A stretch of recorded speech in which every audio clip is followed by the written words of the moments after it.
Welcome back, everybody. We're here with more, what is it, JPDE, I think? Yeah, JPDE Sonata of Fire. A Ruby fan game that was suggested to us by chat. So far, we have apparently been guessing isekai'd into this world by being stuck inside of a meteor that crash lands, and the only person we've met so far really is this lovely girl Penny, who has been helping us out and being really nice and everything like that. But she has a few quirks that we haven't quite nailed down yet. If you're a fan of the show, well, that's a spoiler. You already know you already know what's going on. But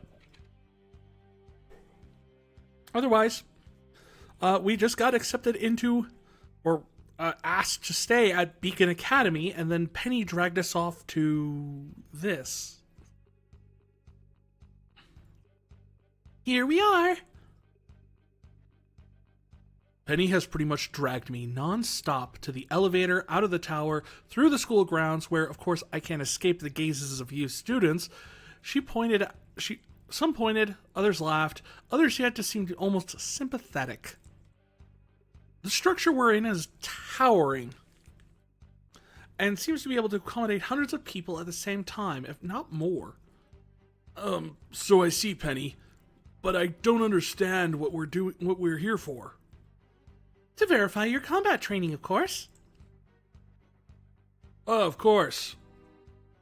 Oh my god, she is serious. Penny, I have never been in a fight in my entire life. That's according to your memories, right? Yeah, of course. Oh. I have no memories, so maybe I'd forgotten about it. So there's a chance I could have been trained to fight? Positive. But if I forgot, what good does that do me? Even if your brain has forgotten, there is a possibility that your body will still remember. That's why the headmaster asked me to accompany you here. Combat training? Combat training. But first... Ugh, so close. She suddenly got very close to me, keeping her eyes on mine and connecting our foreheads. Her hands grasped my cheeks, making me flush in embarrassment. For it is in passing that we achieve immortality. I feel hot all of a sudden. Like a blanket of warmth is spreading from the point where our foreheads connect to go over in the entirety of my body. Through this, we become a paragon of virtue, and glory to rise above all. Infinite in distance, and unbound by death, I release your soul and by my shoulder protect thee.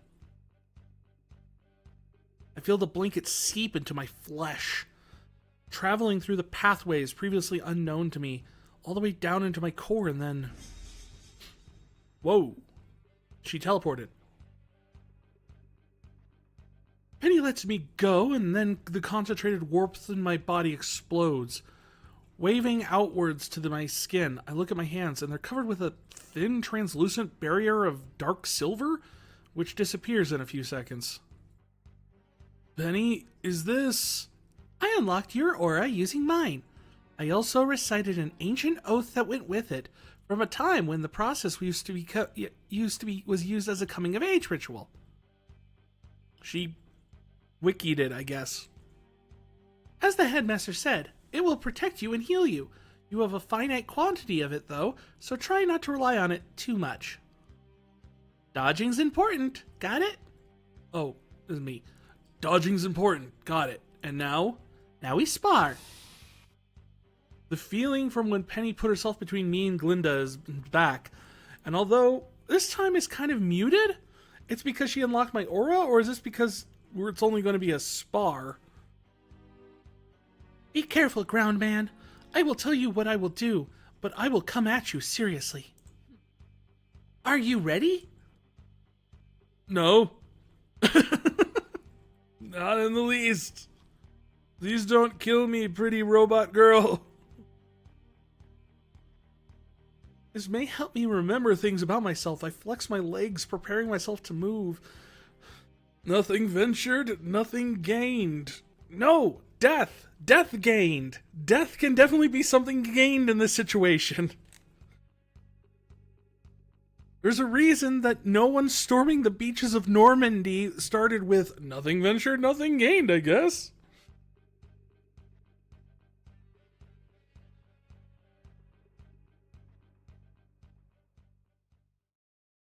And now do we get to see the weird old combat system?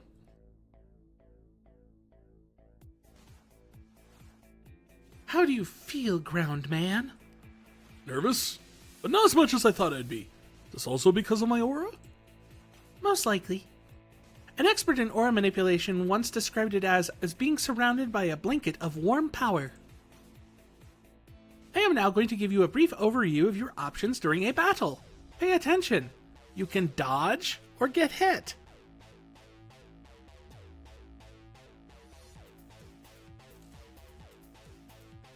Ah, now we actually have a game.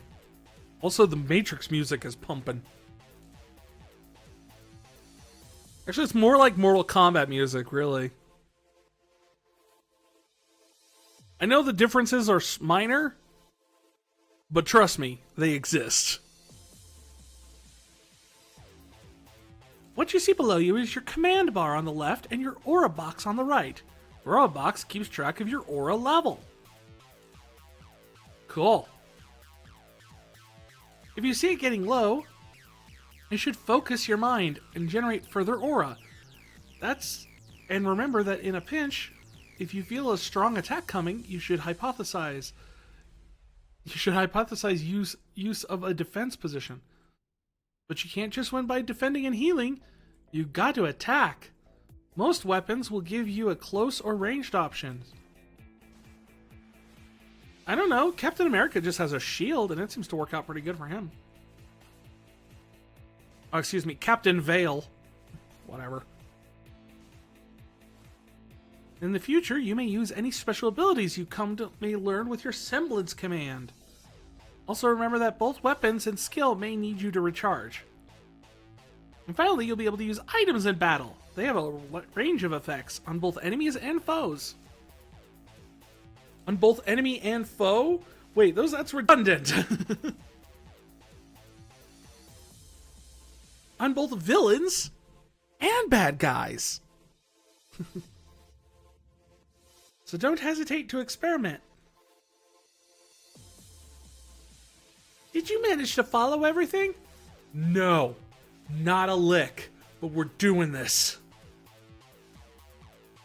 Yes, but it's a bit much all at once, I guess. Most likely. It's an excessive amount of data for you to process. I think practice will help, though. So go on. Penny, aren't you going to? Defend myself? No. That's never a good sign. It's never... Just imagine if Morpheus did that to Neo. Going back to the Matrix.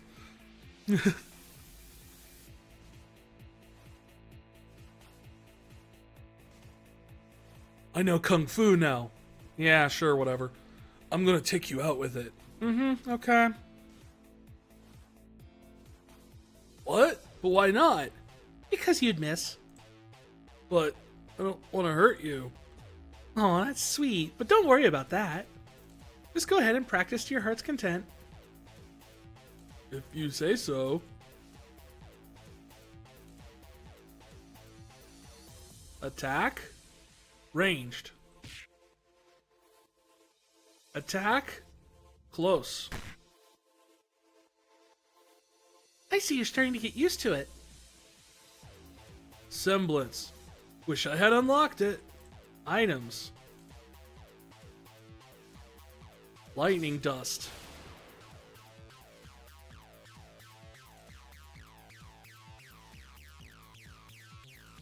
Defend? You're finally getting proficient. Don't stop now.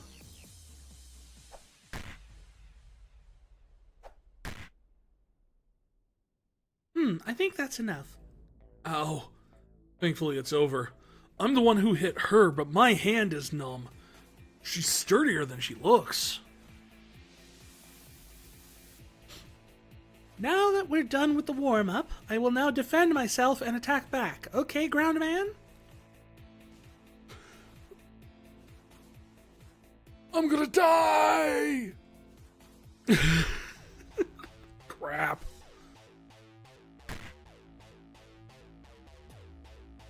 I pant on my hands and knees. Penny put me through an extensive training session. That's all for today, then. I like the fact that she just, like...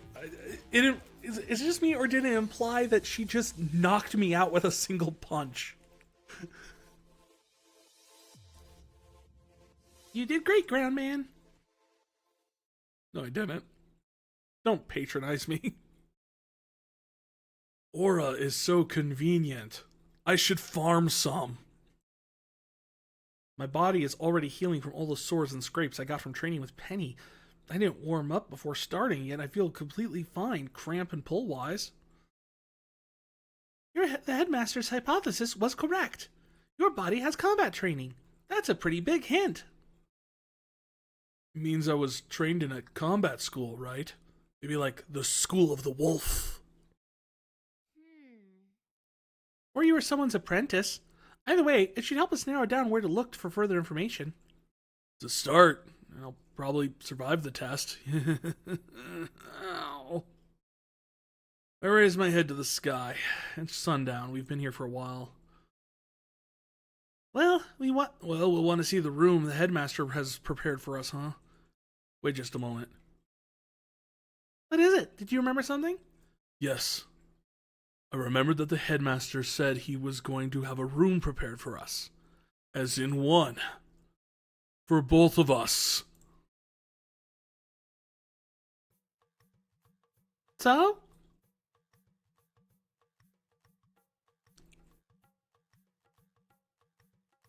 Penny is a very modern girl. What do you mean so? He wants us to stay in the same room. And? My jaw is currently threatening to dislocate. Penny, we're a boy and a girl. Doesn't the thought of sleeping in the same room, bother you? Oh! She started giggling like I just cracked the best joke in the world. Ground man, you're so old-fashioned.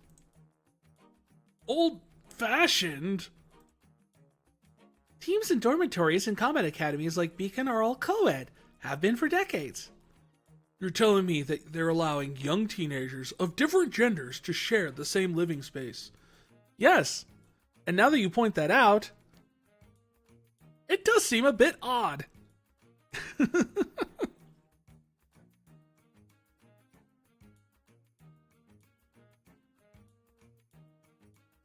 Although I guess it makes more sense when you get this. Like, I believe they show the dorms in the show a few times where there's like a common area and then two separate bed chambers. One for like boys, one's for girls that are connected. Like it's more like an apartment situation than like your typical dorm room. She nods. Okay. What else can you say to such a normal reaction, really? Let's go look for our room, then.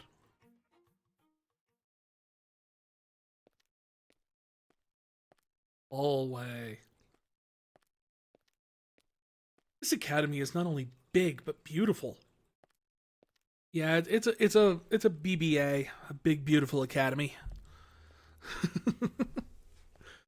Modern, but at the same time with an air of elegance to it, like a castle. I guess Ozpin's tower looking down from above helps give that feeling. Which I thought was the reason Penny was constantly looking around with more attentive observance. It's clear that she's looking for something. Or someone. Hey Penny, what does your friend look like? Excuse me? Your friend that goes here? I grin. Must have caught her by surprise. The friend you asked Miss Glinda about. Ruby, right? If you tell me what she looks like, I can help you look for her. She flushes in embarrassment at being caught, but then gives me a nod. Well, Ruby is shorter than me.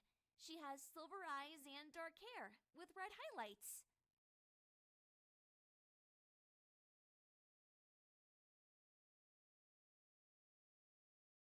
Hey, Gold Saucer, how's it going?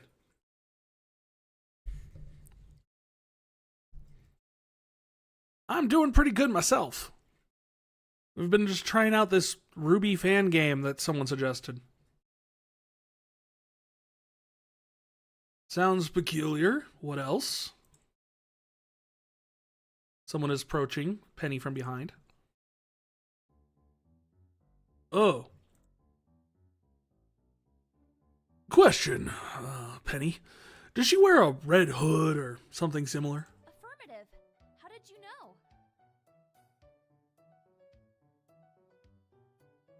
I could make a great living doing narration. I've got a great radio audiobook voice. Well, thank you. It's one of the reasons I've often thought about myself as like more of a storyteller. Is like I do like to kind of get into the character and do all the inflections and things like that. So I've thought about trying to do like actual like narration work, but I don't know. I also have thought about doing like YouTube videos where like you just could have just like one of those lore videos where you just kind of like hear someone talking about it with like minimal visuals or something, like to go to sleep to or something like that. I'm an excellent storyteller. Well, thank you.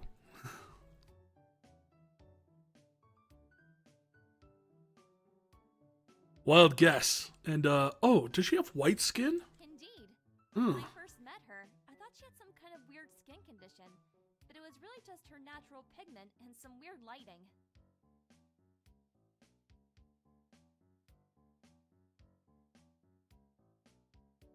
Don't you think that's a little excessive? Well, I suppose she's not that pale. Still, her clothes have colors that make her white tone that much more accentuated. Black and red mostly. That would be pretty dope. Well, thanks. I'll if I ever end up doing it, I definitely will share it around here. It's been a minute, but you really enjoyed my Final Fantasy VIII narration? That one was fun because there was a lot of really kind of fun, eclectic characters to get into and everything.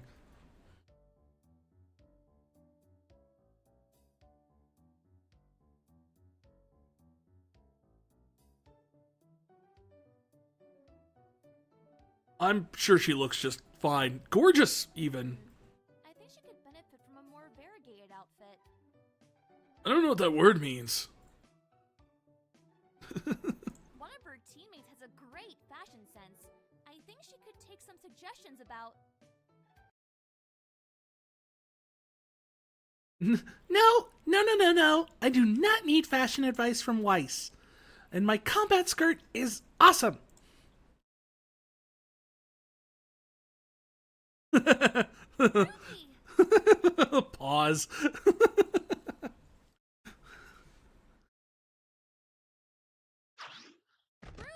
I'm so happy to see you again!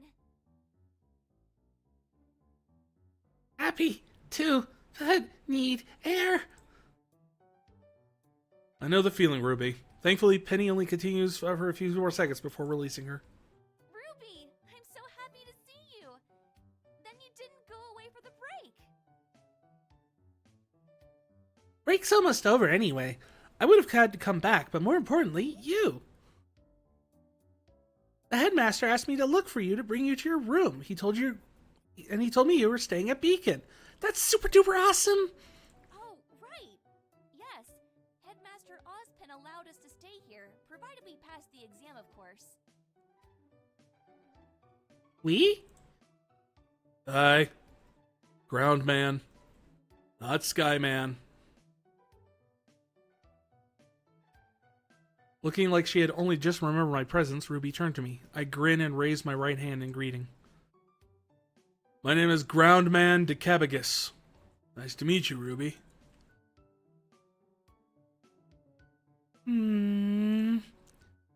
Huh? Why is she looking at me like that? She's scrutinizing me from head to toe like a statue that needs to chip excess stone off. Do I have something on my face? Why is she getting so close? She retreated, but she's still looking at me like that. You, mister! And he looks as surprised as me, and Ruby suddenly thrusts her index finger in my direction, stretching her whole arm to point at me, which, considering I'm 5'10", is kind of a comical image. Yes?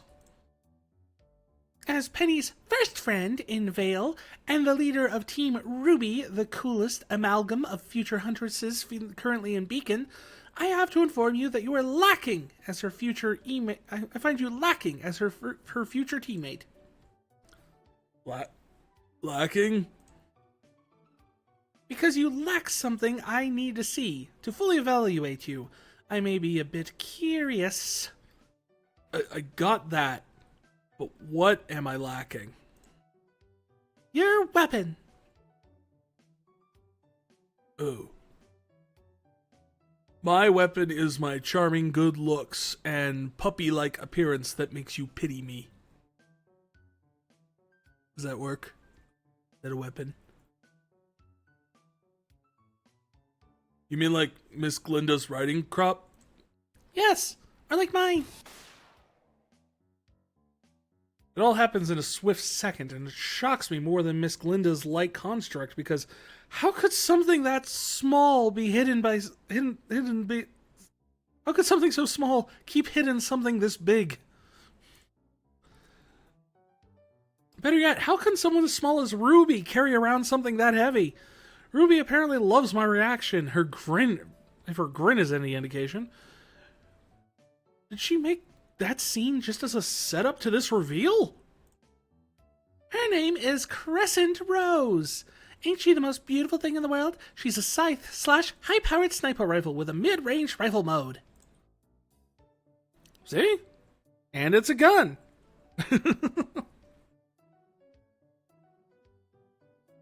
Where did you even get something like this? Walmart. Her grin widens as she plants the scythe into the ground and leans on it, smiling like the cat who ate the canary. Well, I know this girl. She's kind of awesome, does not need fashion advice, and also happens to know how to build these babies. You built this. At your age. Her only answer is to grin harder, if that's even possible. Penny watches on, amused by her friend's antics. Okay, your turn now. Show me yours.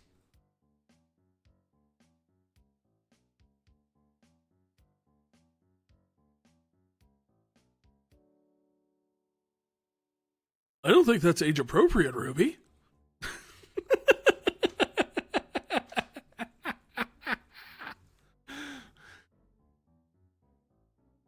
I don't have a weapon.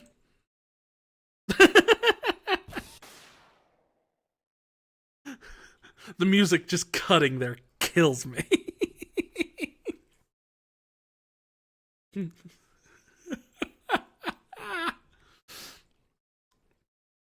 do you mean you don't have a weapon? Even John had a weapon when he arrived, and he is useless. Ruby, David is... Ground man. Penny trails off and looks at me to ask for my permission. I smile and nod. If she's a friend of Penny, she's also my friend, I decide. If Penny likes her, she can't be a bad person, no? And the headmaster didn't tell me not to tell anyone about my situation, after all. Is what? You see, this morning...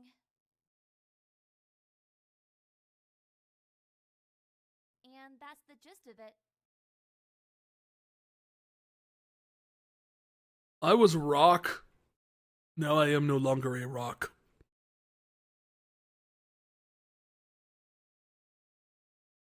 Wow. You sure you didn't drop from the moon or something?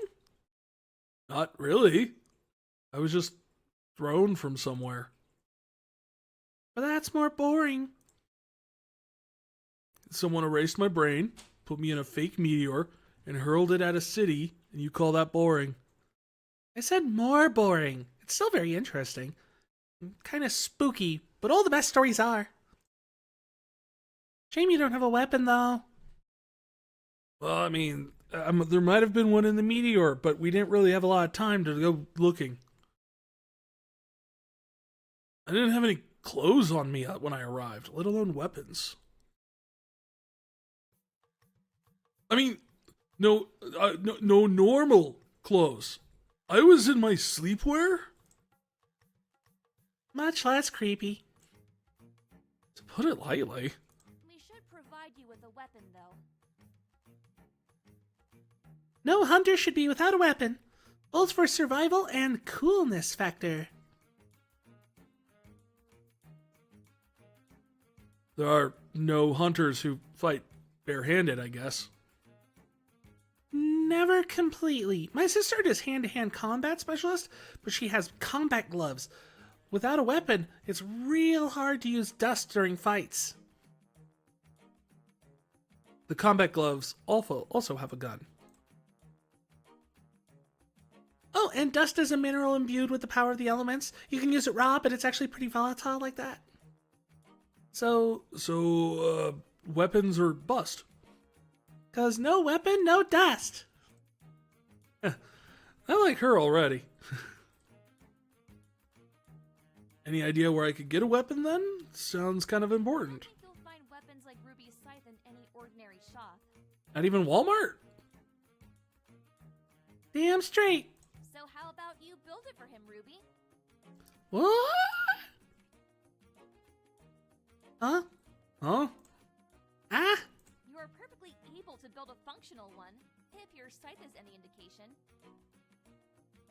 Well, yeah, but And I'm certain whatever you'll make will be more advanced and awe-inspiring than any commercially available weaponry we may acquire from a shop.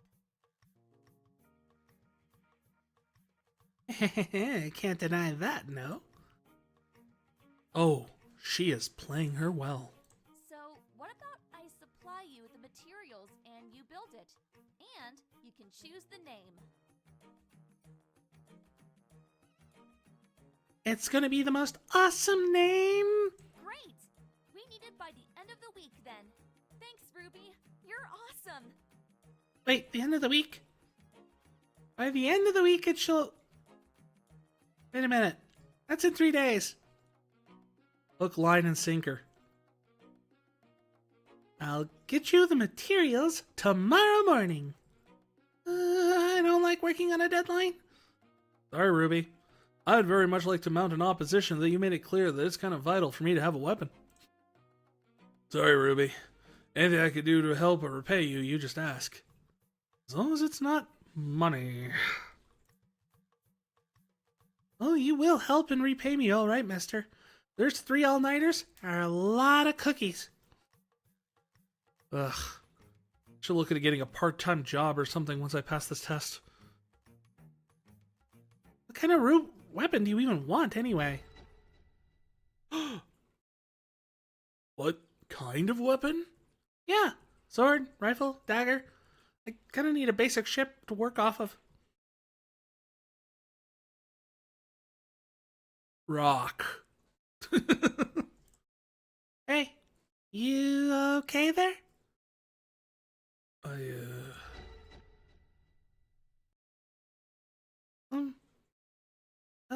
Penny, is he okay? Brown man, what's wrong? A whip. A whip? But also a gauntlet. I don't know what. My head feels kind of light. Penny gently grabs onto my right arm, scrutinizing me with worry. Are you alright? Maybe you need some rest. No, I'm fine. I just got lost in thought for an instant.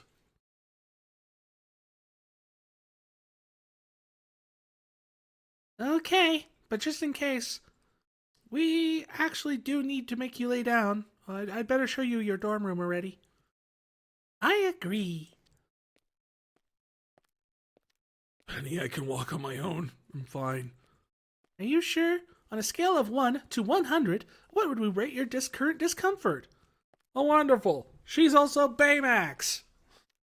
Just what we needed. I'm saying that sarcastically. That's actually probably a very good thing to have in this situation.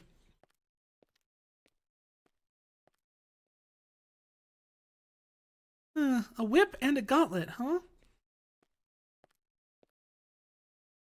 Oh my god! This is going to be the best weapon ever. After Crescent Rose, of course.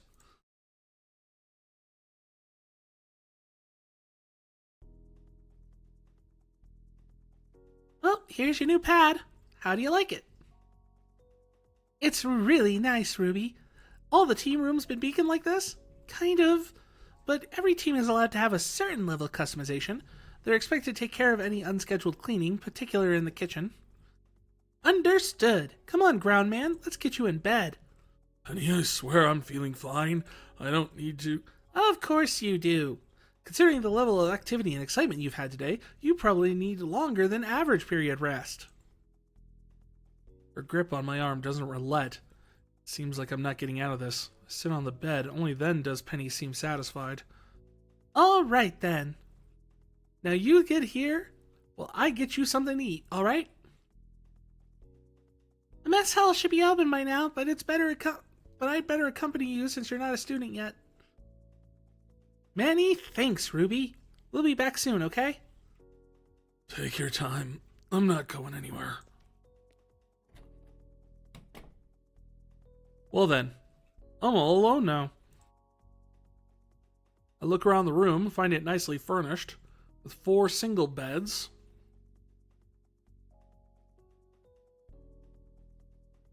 Even if these are 2 single beds and this is a 3rd single bed, that is not a single!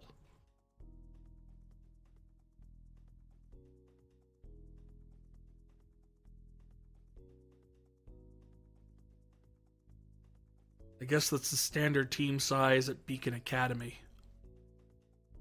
There's luggage piled up at the feet of the 2 beds. One set of suitcases is white, metallic looking. Guess that means it's Penny's stuff. Kind of reminds me of the uniform that general guy was wearing. The other one's kind of peculiar. The suitcases are made out of fabric with an overall dark pink tone, but they're covered in patches of different and more often than not eye-burning colors. I mean, acid green on dark pink? Who does that?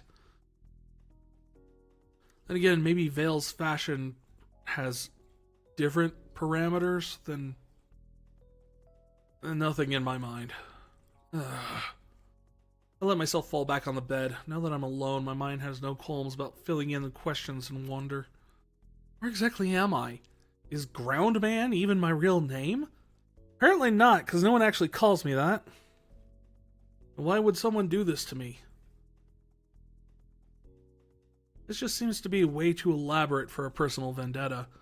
If whoever did this to me had a grudge, just removing all my memories, they would have been in a much worse state to wake up, not even knowing how to say, help me. All the places to leave me, why Vale City?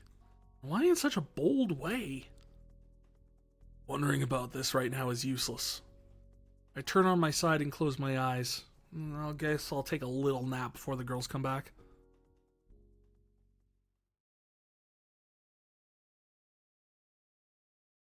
Damn, this bed is comfier than I thought. I immediately fell asleep. Hard. Like a particularly tired brick.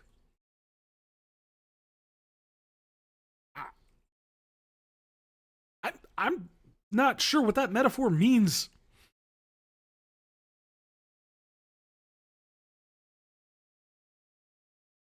How would the brick be tired?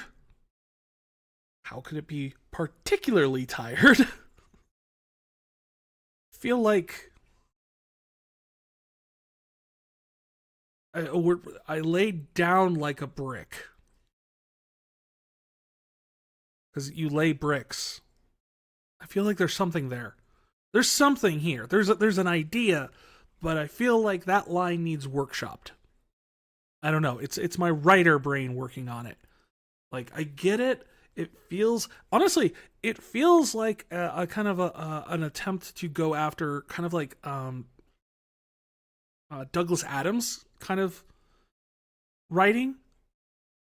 I doubt that that's what the intent was, but it does kind of feel like that, because he would do things like describe things as it hung in the air in the way that bricks don't, which kind of feels like that sentence, doesn't it? Just a little bit, maybe it's a smidge. I don't know.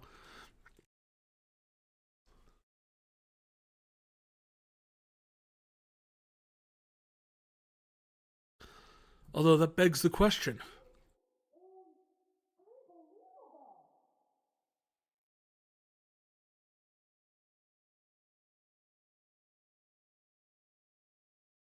Is that you, Satan?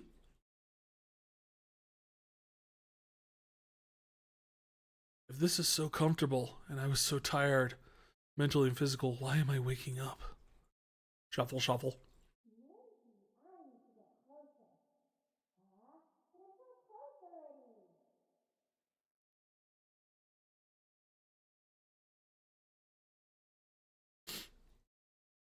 Hail Satan!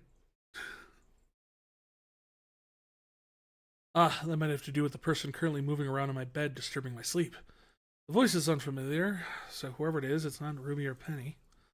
It's a complete stranger. A complete stranger in my bed. Shuffling around.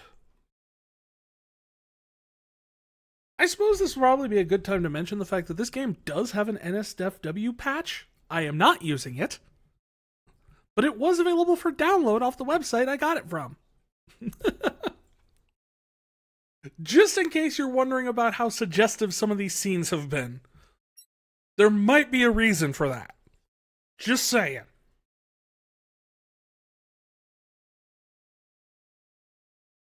Yeah, that's enough to get my brain to execute the wake up function.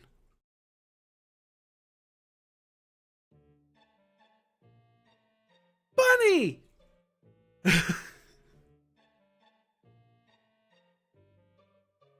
Yep, that's a complete stranger indeed.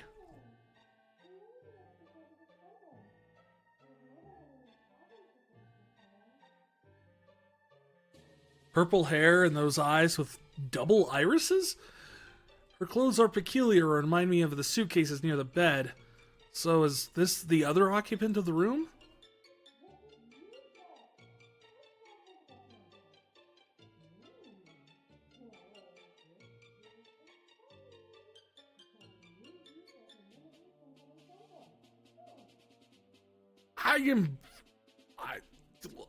Your guess is as good as mine, folks, what the heck she's doing.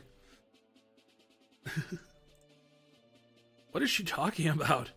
She's doing Twister? That's possible. Left foot blue.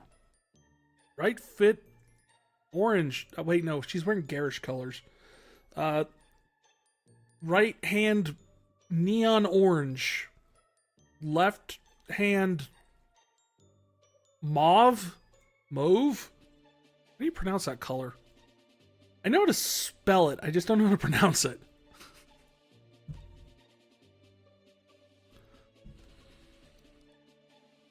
She's so focused on what she's doing that she hasn't even noticed I woke up. David, how are you feeling? We brought you. It's ground, man. Oh, hi, Penny, Ruby. Oh, hi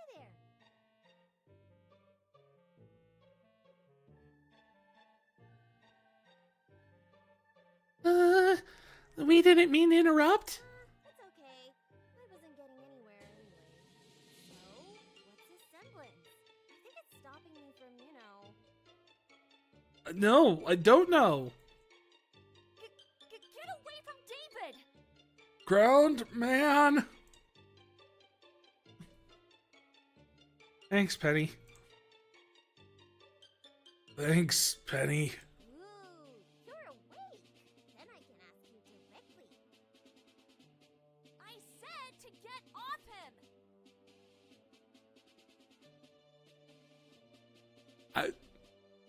It's,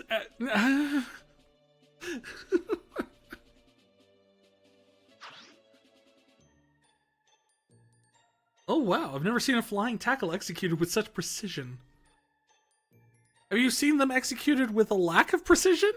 How many flying tackles have you observed? So I can't say I've ever seen any.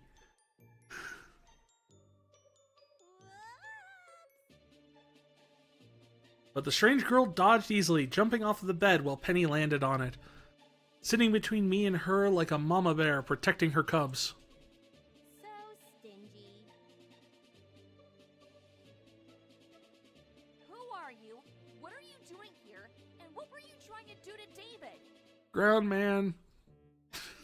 Sorry, I just like the idea of every time she says David, I just kind of pop up behind her. Ground man.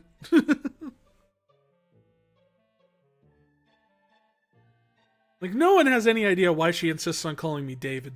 Nothing bad. I was just observing him. For some reason, I failed, so I was just trying to observe him harder. Yeah, that doesn't make any sense. So, you're our roommate, right? Because your clothes look like your bags. It's actually the other way around, since I made the bags after I made the clothes. But yeah, smart guy. Your name's Evelyn Damarot. Nice to meet ya.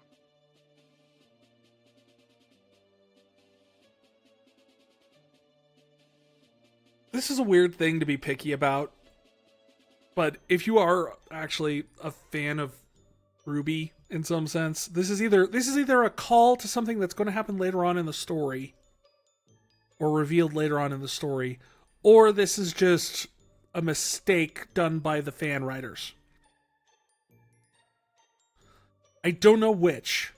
I'm not going to sit there and call them out because this might be intentional. But in Ruby, it's a consistent thing that all the characters' names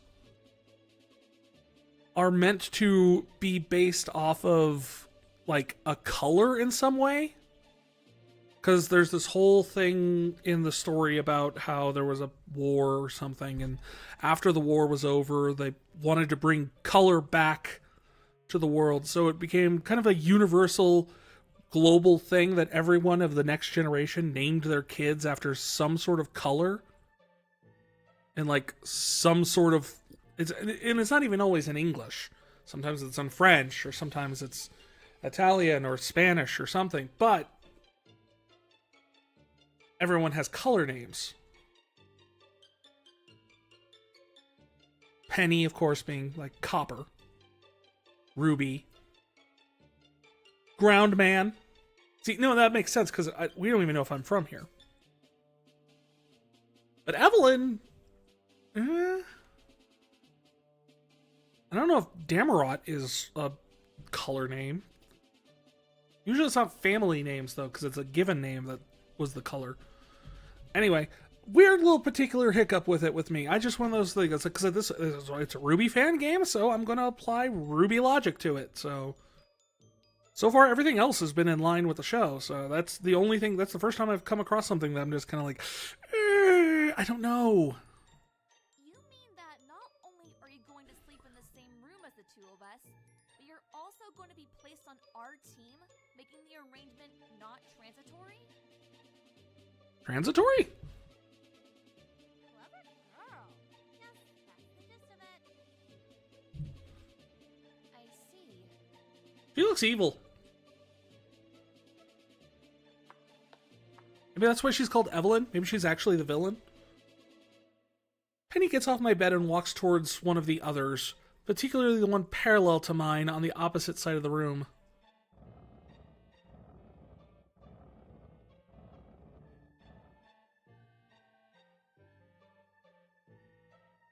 Well, my bed is now king-sized. Is that supposed to be the one back here that's like two beds pushed together, or is it supposed to be the one that is legitimately king-size? I don't know. This bed's throwing me off.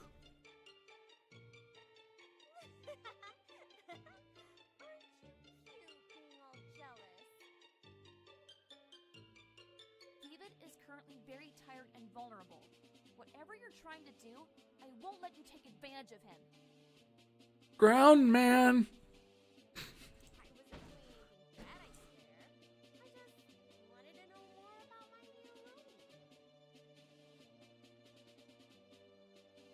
And you couldn't have waited for me to wake up to ask? Meanwhile, Ruby's just watching this whole thing, have no idea what her deal is.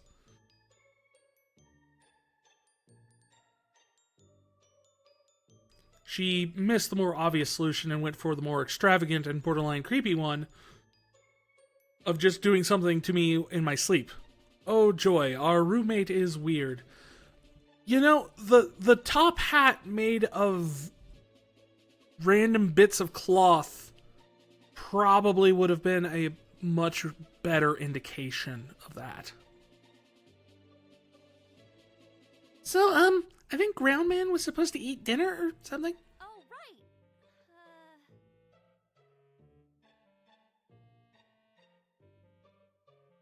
I follow Penny's eyes to the door, where a tray of my food lays forgotten in her earlier jump. That for you. No, I can.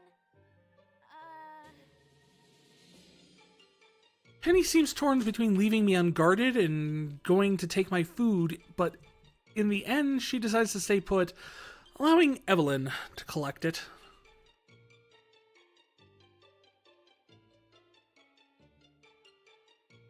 Well, you seem all settled in, so I'm gonna go work on that weapon. See you tomorrow. Thanks, Ruby. Your next thanks better be in crumbly, scrumptious form. You hear me? Cookies! She wants cookies from you, man! What was that last part? She meant to use the word scrumptious. But it came out as scrumdiddlyumptious. Huh? She wants to be paid in cookies. What a weirdo.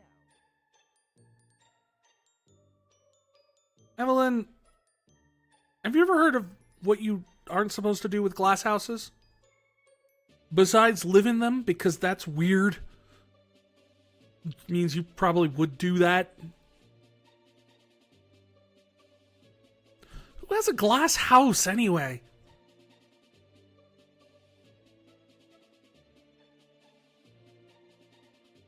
Like, it just seems like a weird thing to even, like, I get the idea is it's supposed to be like, oh yeah, don't throw stones in glass houses, right? It's a glass house. Glass breaks, stones, blah, blah, blah, blah, blah. Right. But that's not a real example because no one has a glass house.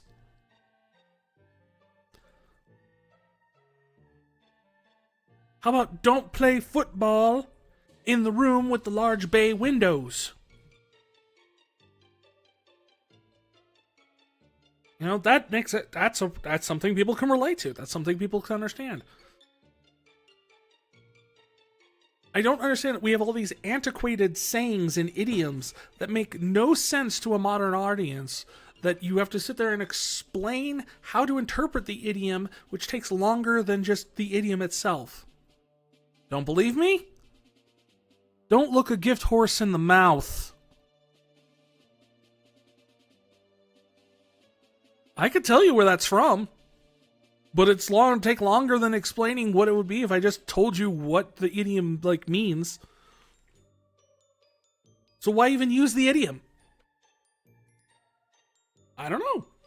English is weird. What? Something on my face?